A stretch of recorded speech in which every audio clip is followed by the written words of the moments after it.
समाज की मुख्य धारा के साथ उन सभी जातियों को जोड़ा जाना चाहिए जो अब तक वंचित रही हैं। अनुसूचित जाति, अनुसूचित जनजाति में या फिर अन्य पिछड़ी जातियों में जो भी उनका उचित स्थान है उसमें उनको शामिल किया जाना चाहिए। मैं खासतौर से पूर्वी उत्तर प्रदेश की ओर आपका ध्यान आकर्षित करता हूं। महोदय, जब मैं इन घुमंतु जातियों को देखता हूं, उनके बीच में जाकर के हम लोगों ने कुछ कार्य भी किया है।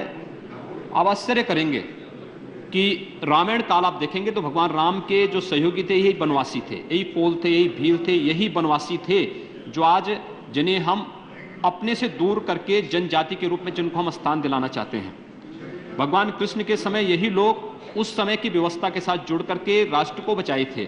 और यही नहीं, महाराणा प्रताप और छत्रपति शिवाजी महाराज के सहयोगी भी यही जातियां थीं जिन्हें आज भी हम जनजाति कह करके इस समाज से अलग किए हुए हैं। अगर कहा जाए तो इस देश की सही मायने में विपरीत परिस्थितियों में, उन विपन्न समयों में, गुलामी के समय में देश की स्वतंत्रता के लिए जिन्होंने अपना सब कुछ न्यौछावर करके वनों में रह करके, पहाड़ों में रह करके, अन्य उन क्षेत्रों में रह करके देश की स्वाधीनता की रक्षा की थी, उनमें ये सब जातियां आती हैं। बहुत सारी जातियां घुमंतु जातियां, उन घुमंतु जातियों के बीच में अगर आप जाएंगे तो वो एक ही बात कहते हैं कि हम तो महाराणा प्रताप के वंशज हैं। गोरखपुर में एक जाति है बधिक जाति, वे गोरखपुर समाज के बिल्कुल अलग थलग पड़े रहते हैं। कोई विकास की कोई योजना उन तक नहीं पहुंची। मैं एक बार अचानक उनके बीच गया, मैंने उनसे पूछा, मैंने कहा भी आप लोग ऐसे क्यों रहते हैं? उन्होंने कहा समाज हमें स्वीकार ही नहीं करता। मैंने कहा आप लोग कौन हैं? वे सब लोग अपनी टाइटल सिंह लिखते हैं। सरकार ने आजादी के बाद उन्हें अनुसूचित जाति में शामिल किया तो उन्होंने कहा नहीं, हम लोग का मूल राजस्थान से, हम राजस्थान से भाग करके आए हैं। जब महाराणा प्रताप जंगलों में हल्दी घाटी के युद्ध के बाद उन्हें जंगल में जाना पड़ा था तो हम में से कुछ लोग ऐसे थे जिन्हें भाग करके अलग अलग स्थानों में जाना पड़ा था, हम लोग उनमें से हैं। वे आज भी खाना बदोश की जिंदगी व्यतीत कर रहे हैं, घुमंतु जाति है। माननीय मंत्री जी ने जिस मैदर जाति के बारे में या संशोधन कर्नाटक मैदार जाति जनजाति को अनुसूचित जनजाति में शामिल करने के बारे में कहा है, यह मुख्य रूप से बांस बेत का कार्य करने वाली जाति है। और उत्तर प्रदेश के अंदर बांसफोड़ नाम की एक जाति होती है जो घुमंतु जाति है। वो कहीं कोई सुविधा का लाभ न उन्हें अनुसूचित जाति में शामिल किया गया है, न अनुसूचित जनजाति में शामिल किया गया है।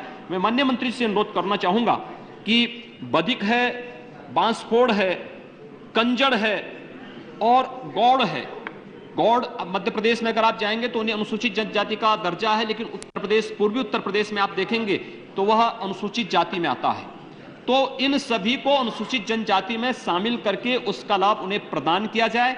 समाज की मुख्य धारा में हम उन्हें कोई अपनी तरफ से हम उन्हें गिफ्ट नहीं दे रहे हैं, कोई वरदान नहीं दे रहे हैं।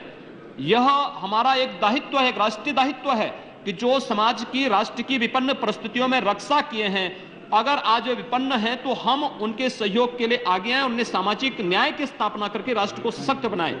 एक दूसरा, यहां पर जो कुछ प्रस्ताव आए हैं कुछ माननीय सदस्यों ने दिया है।